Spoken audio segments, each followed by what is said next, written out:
Este último capítulo empieza una tarde cualquiera del 2021 en el barrio Santa Fe. Imaginemos un recorrido por ciertos lugares del barrio.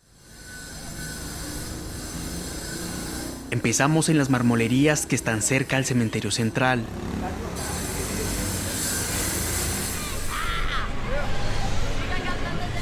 Vayamos después hasta el Parque Oscar. Pasemos luego por el Museo del Hombre y la Iglesia María Reina.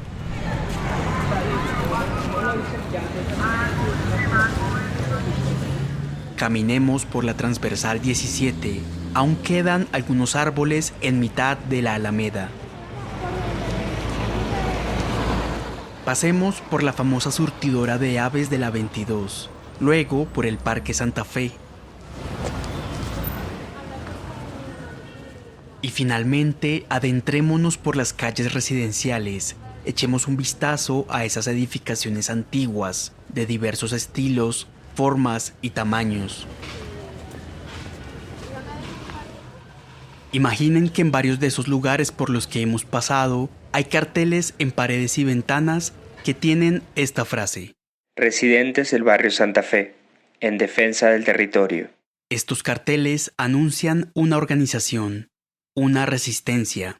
Te comento que esa resistencia surge en un momento bastante fuerte y pues obviamente hay unas fatigas, pero sigue habiendo el espíritu de lucha, sigue habiendo el espíritu de continuidad.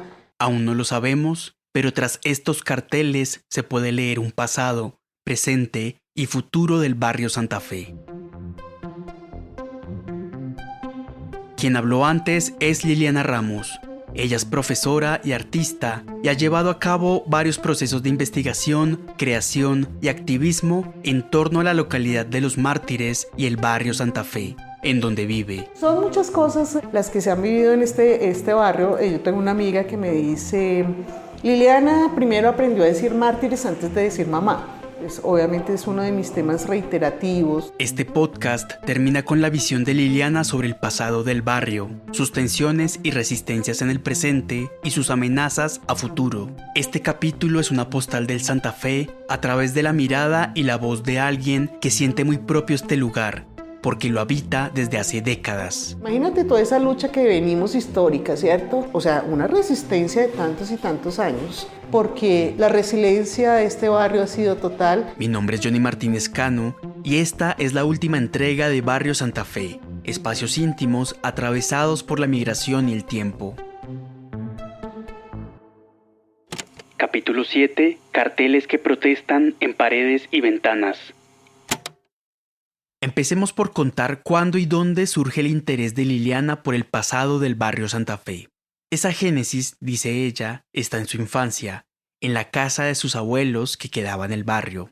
Liliana solía visitar esta casa para una ocasión muy especial, las onces que servía su abuela. Porque ella a las 5 en punto estaba sirviendo el chocolate, ¿cierto? Entonces, esa opción, esa posibilidad, esa costumbre nos llevaba en muchas ocasiones, no en todas, a que ella contara ciertas anécdotas. Además de las charlas a la hora del chocolate, otra cosa que llamaba la curiosidad de Liliana era el closet de su abuela. Como ella trabajaba vendiendo vestidos cerca de la Plaza de Bolívar, ese armario era todo un surtidor de maravillas. Abrir el closet de mi abuela era una cosa maravillosa. Yo diría una cantidad de colores, de botones, de zapatos. La figura de la abuela, sus historias y sus objetos despiertan en la nieta una poderosa curiosidad infantil. Despiertan la pregunta por lo que hay detrás de las historias, de los objetos, de esa casa y de ese barrio. Yo quiero saber qué cosas hizo mi abuela, qué espacios recorrió, cómo era su visión y su vida en esos momentos, ¿cierto? Como un mapa, un viaje al pasado. Ese viaje al pasado ya lo hemos hecho en episodios anteriores y mucho de lo que hemos contado en esos capítulos surge también en las charlas con Liliana. Ella habla, por ejemplo, de las primeras décadas del barrio y su prosperidad. Y hay una bonanza, digamos, en términos del barrio de unos, creo yo, como unos 10 años, 15 años, donde era el mejor lugar. El mejor lugar. Habla de la época en que hubo una fuerte vida cultural. Donde aparecen los costeños, donde aparecen las bandas de música, donde están los caleños, ¿cierto? Donde está León de Grave, la poesía. Y habla de los cambios que se dieron hacia los 90. Pero para Liliana, el Santa Fe no es solo el barrio histórico sobre el cual se debe investigar más. Es también el lugar en el que creció y formó vínculos. Es el lugar de la ubicación central, el de las vivencias personales, el lugar de los afectos, del arraigo. El barrio brindaba esa opción de residir en un espacio aislado un poco de todo el ruido del centro de la ciudad, con una tranquilidad, con un tejido social, con unos amigos, ¿cierto? Dentro de un mismo espacio y sentirnos muy bien. De los recuerdos del Santa Fe que cuenta Liliana, hay dos en particular que son llamativos, porque ella los asocia, antes que nada, a los sonidos. El primero es el sonido del tren. Sobre todo en las tardes, y era un momento de detenerme, porque como estamos cerca de la estación de la Sabana, no solamente era el paso, sino el sonar del pito de la llegada, porque estaba avisando que iba a pasar y que iba a entrar a la estación de la Sabana. Y la humareda del tren, ¿no? Entonces tú te asomas a cualquier ventana y entonces ves todo el humo de la locomotora pasar. Y el segundo es el sonido de la iglesia.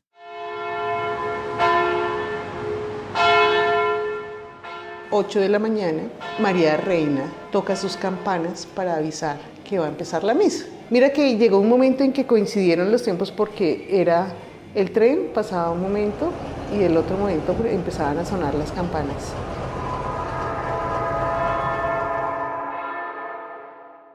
Aún es posible escuchar el tren o la iglesia, pero las vivencias asociadas a esos sonidos hacen parte del pasado. En el presente, el barrio es distinto, dice Liliana. Ella se dio cuenta del cambio después de salir de la universidad, cuando una compañera que trabajaba en la Defensoría del Pueblo le contó sobre problemas del barrio relacionados con el crecimiento de inquilinatos.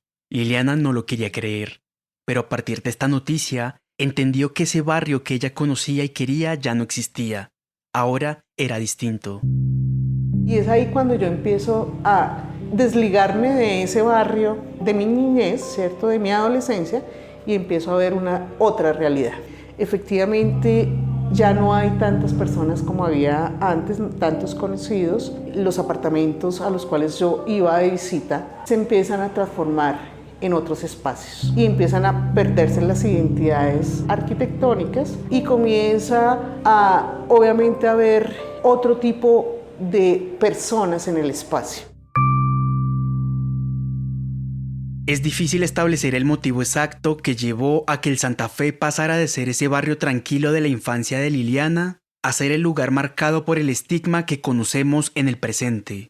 Se puede decir que la década del 90 fue fundamental para ese cambio y que son varias las causas que desde entonces y hasta la actualidad han configurado el estado del Santa Fe. Con Liliana repasamos algunas de esas causas, quizás las más importantes. La primera causa es el carácter transitorio o rotativo de la vivienda, es decir, el hecho de que muchas personas que habitan el barrio van y vienen sin quedarse mucho tiempo.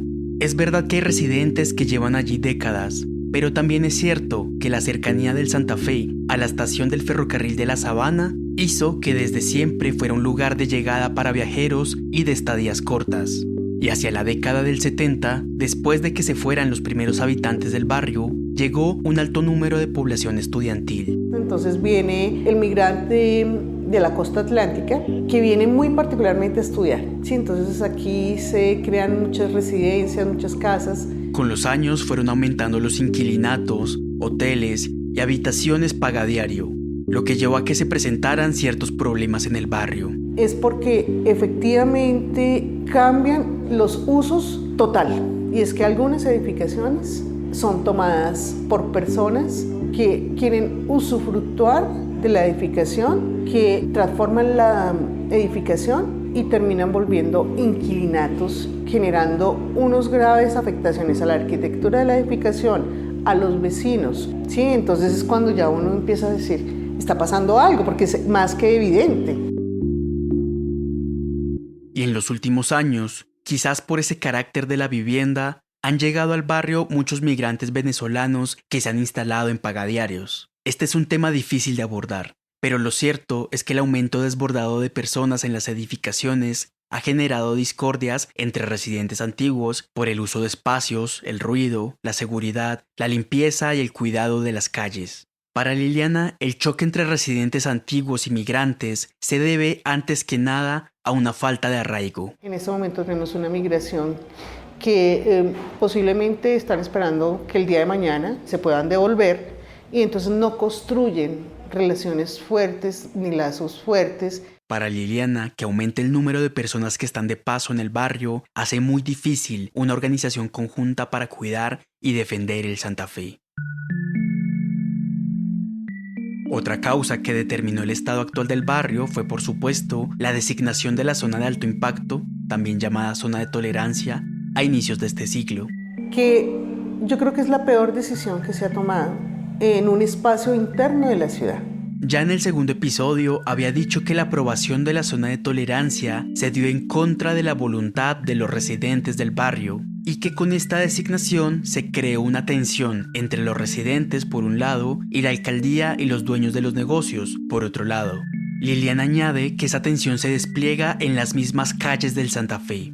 La transversal 17 marca el límite entre la zona residencial y la zona de alto impacto. Ya imagínate lo que es tratar de mantener de la 17 hacia arriba la zona de tolerancia y decir, no, ustedes allá. Pero si un habitante del barrio quiere ir hacia el centro de la ciudad o quiere llegar a Transmilenio, tiene que pasar la transversal 17 y atravesar las calles de la zona de tolerancia.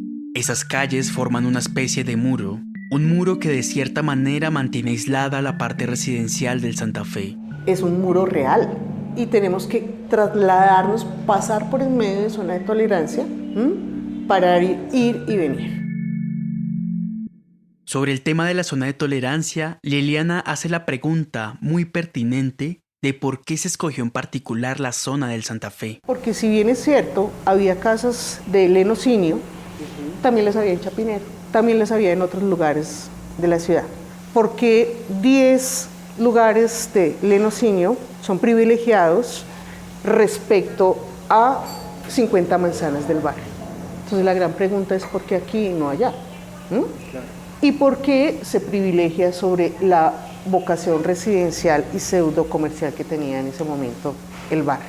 La pregunta no tiene, hasta ahora, una respuesta clara. Lo único cierto es que esta designación plantea, de fondo, un gran conflicto. Y en esto entonces entramos a estas grandes discusiones de la institucionalidad definiendo los usos de los territorios sin contar con los habitantes. Este conflicto, como ya veremos, se reaviva en el presente. La tercera causa que determina el estado actual del Santa Fe es el incremento de la población vulnerable y las tensiones que esto crea en el barrio. A los migrantes y a las personas dedicadas al trabajo sexual se suman los habitantes de calle y recicladores que han aumentado su presencia últimamente, como cuenta Liliana. A raíz de la migración y después de ese encierro, cuando salimos empezamos a dar cuenta que ha aumentado potencialmente, ¿cierto? Exponencialmente la cantidad de recicladores, ¿cierto? Entonces tenemos carretas por doquier, tenemos basura por todo lado y la gran pregunta es ¿y esto qué pasó? El aumento de carretilleros se concentró primero en una calle en particular. La respuesta de la alcaldía fue dispersar a los recicladores y entonces las carretillas se instalaron a lo largo de todo el barrio. Obviamente eso generó un conflicto total entre los residentes, entre los carretilleros, que no solamente realizaban la actividad de ocupar el espacio público, sino que habían ilícitos conexos, consumo, ruido, escándalo, y se configura la percepción de inseguridad. Ya nadie quiere pasar porque es carreta tras carreta tras carreta.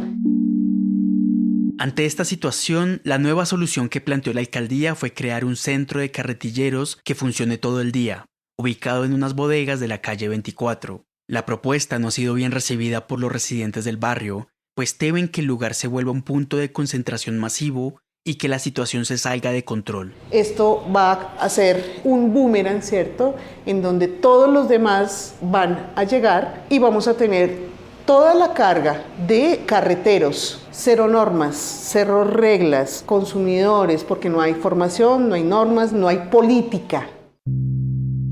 Querer concentrar a una población vulnerable en el Santa Fe para luego desentenderse de ella, descargando las repercusiones sociales de esa decisión en los habitantes del barrio, fue justamente lo que pasó con la zona de tolerancia.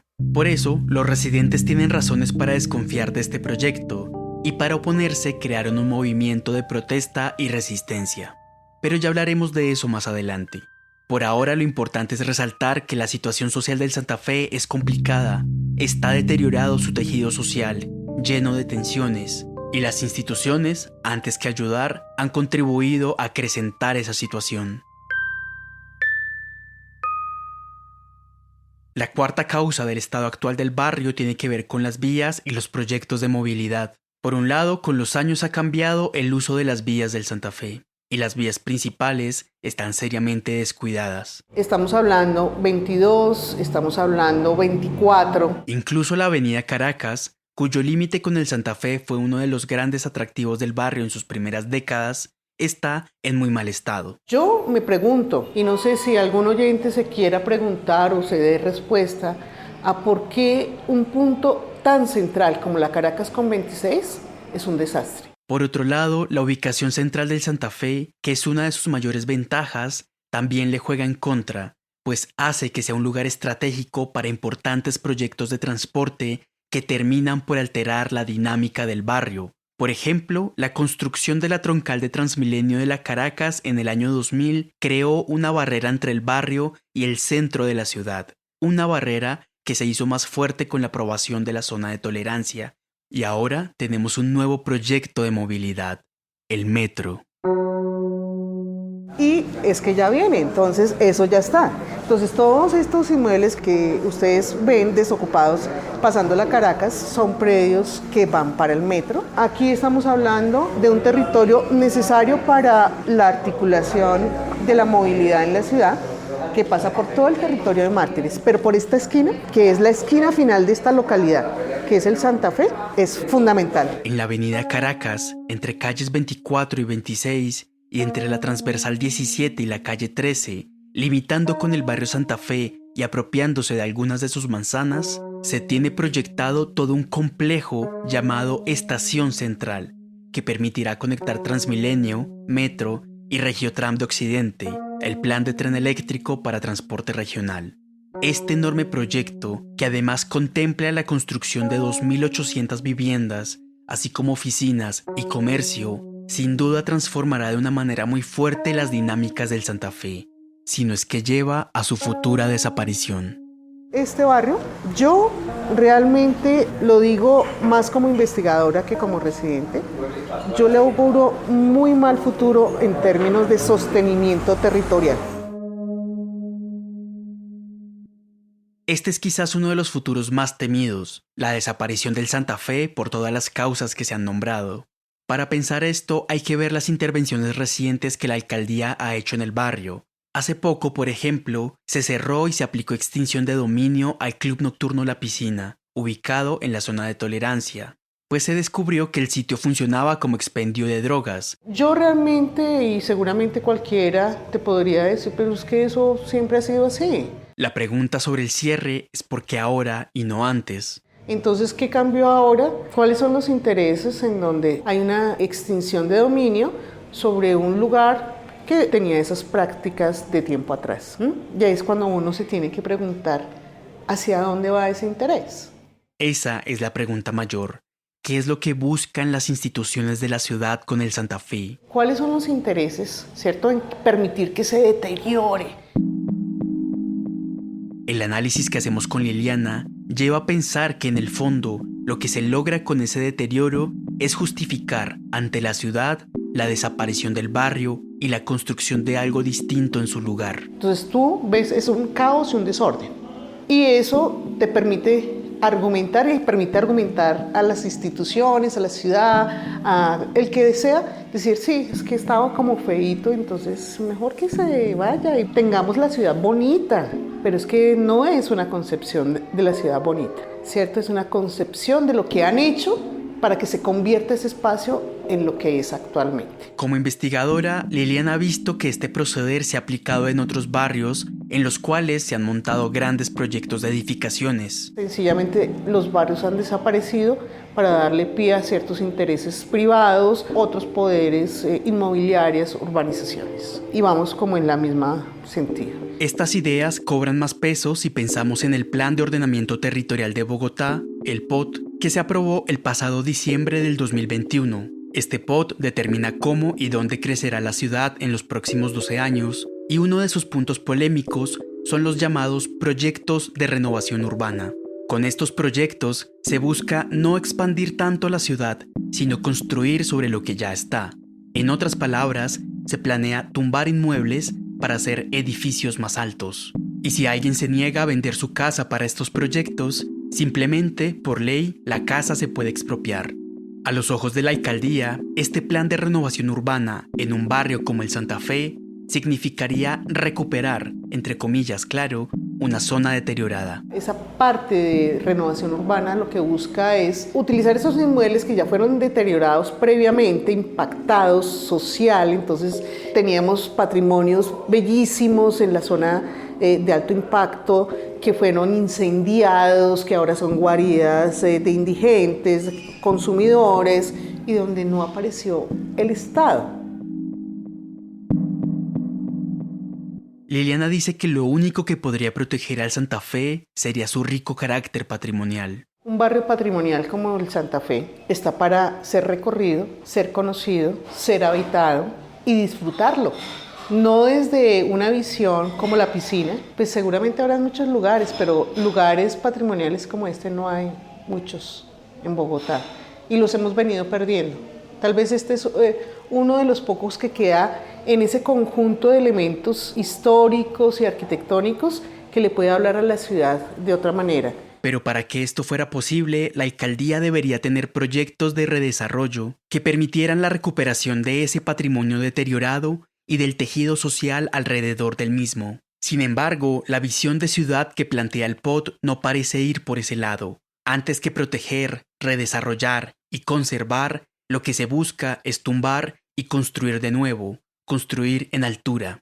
Si perdemos eso, pues nada, nos queda un vacío en donde nos quedan unas edificaciones, unas urbanizaciones muy lindas de 30 metros, apartamentos, 40 metros, en donde no nos dice nada, lenguajes que no hay. Es para mí muy triste ver cómo se articula la ciudad en otros espacios donde vemos edificaciones y no nos sentimos, no nos congregamos, vivimos por la necesidad de vivir, compramos en urbanizaciones por la necesidad de seguridad, porque es la oferta inmobiliaria, pero zonas como estas donde todo el mundo se saluda, donde se conoce al vecino, ¿cierto? Donde uno va a la misma cafetería, donde sabe perfectamente el que lo atiende cómo le gustan los huevos. Son unas relaciones y unas dinámicas que se han perdido, pero que hablan de una pérdida de la memoria colectiva en el sentido humano. Y bajo la amenaza de expropiación, a los residentes no les quedará nada más que vender. Por donde se lo vea, parece una derrota. Por un lado, el dinero que recibirán por las viviendas no será el esperado, debido a la devaluación de las casas que se viene dando en el barrio. Por otro lado, hay residentes que llevan tanto tiempo allí que no tienen a dónde más ir. Y por último, claro, muchos de ellos no se quieren ir. Ahora, te dicen, es que yo le compro, pero es que esa compra no justifica tu vida. Hay gente acá que nació en este barrio, que tiene 50, 60, 70 años, ¿cierto? ¿Quién te compra tu modus vivendi?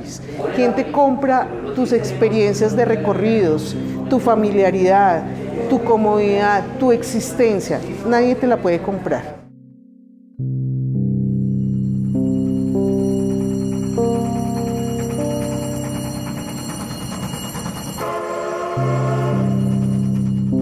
Tras esas amenazas y ese posible futuro, parece que el tren del pasado y la memoria se aleja cada vez más.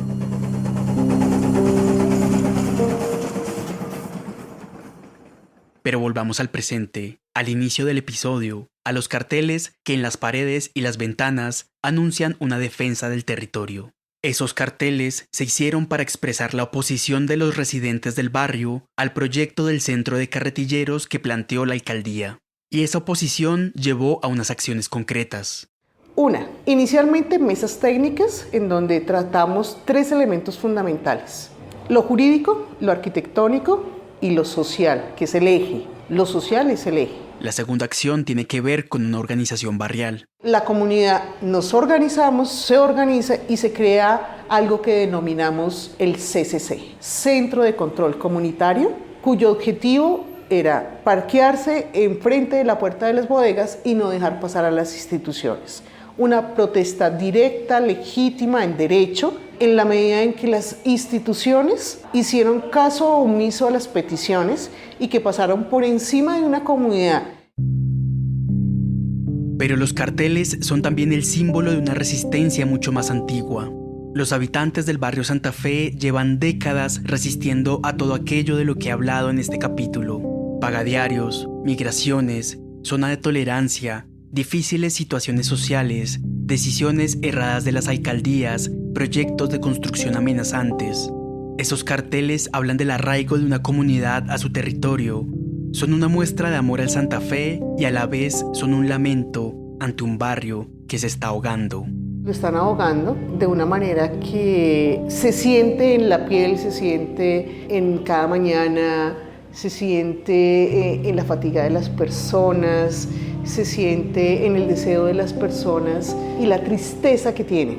Si bien es cierto, es un espacio, un territorio con muchos recuerdos, la gente tiene una sensación como de nostalgia, de querer su barrio y quererlo mantener y cambiarlo o detener el paso de lo que está ocurriendo. Esta es la última imagen que me gustaría que se llevaran del Santa Fe, la de un barrio patrimonial cuyo esplendor ya pasó y al que ronda la amenaza de un ocaso premeditado, una amenaza de muerte.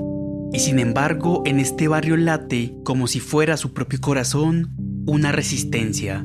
Este barrio vive porque aún palpita, porque sus habitantes continúan defendiéndolo. Sin embargo, resiste.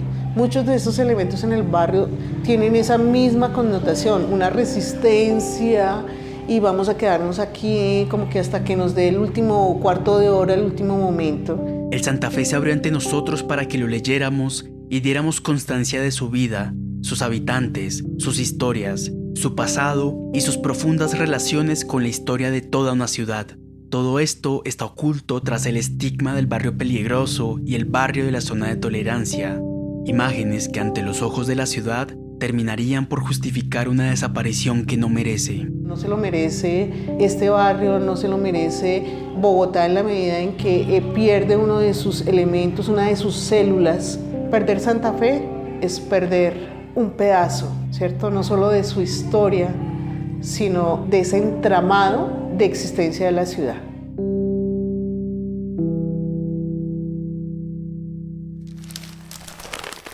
Antes de cerrar esta historia, pensemos en Bogotá como un enorme libro que nunca deja de escribirse y del cual, cada tanto, se desprenden páginas enteras. Si aguzamos la mirada y si aprendemos a leer ese libro confuso, quizás podamos entender cuáles son las páginas que se han quitado, cuáles las que se quieren quitar, y quizás podamos preverlo, evitarlo, o por lo menos albergar esas páginas caídas para formar una memoria de lo perdido. Barrio Santa Fe, espacios íntimos atravesados por la migración y el tiempo, es un proyecto hecho por el fotógrafo Joel Guzmán y por De Sobremesa, un podcast dedicado a la poesía que puedes encontrar en tu plataforma favorita de escucha. En este episodio final queremos agradecer a todas las personas que nos confiaron su voz, su relato íntimo y su mirada sobre el Santa Fe. Asriel Biblowicz, Marisbel Rodríguez, Hernando Cabarcas, Dayana Martínez, Legni Hernández, María Rosales y Liliana Ramos les decimos muchísimas gracias. Y a cada una de las personas que ha escuchado y compartido los episodios, mil gracias también. Este es un proyecto ganador de la beca Seca Web para la creación de programas de radio comunitaria. Seca Web es la estación experimental, audiovisual y radiofónica de la línea de arte, ciencia y tecnología del IDARTES para la experimentación, formación, circulación, debate, creación de redes y difusión de contenidos culturales. Gladys Seña Solano ayudó con la transcripción de entrevistas para este episodio. El guión y la edición son míos. Yo soy Johnny Martínez Cano y espero que este podcast haya sido una invitación para leer las ciudades.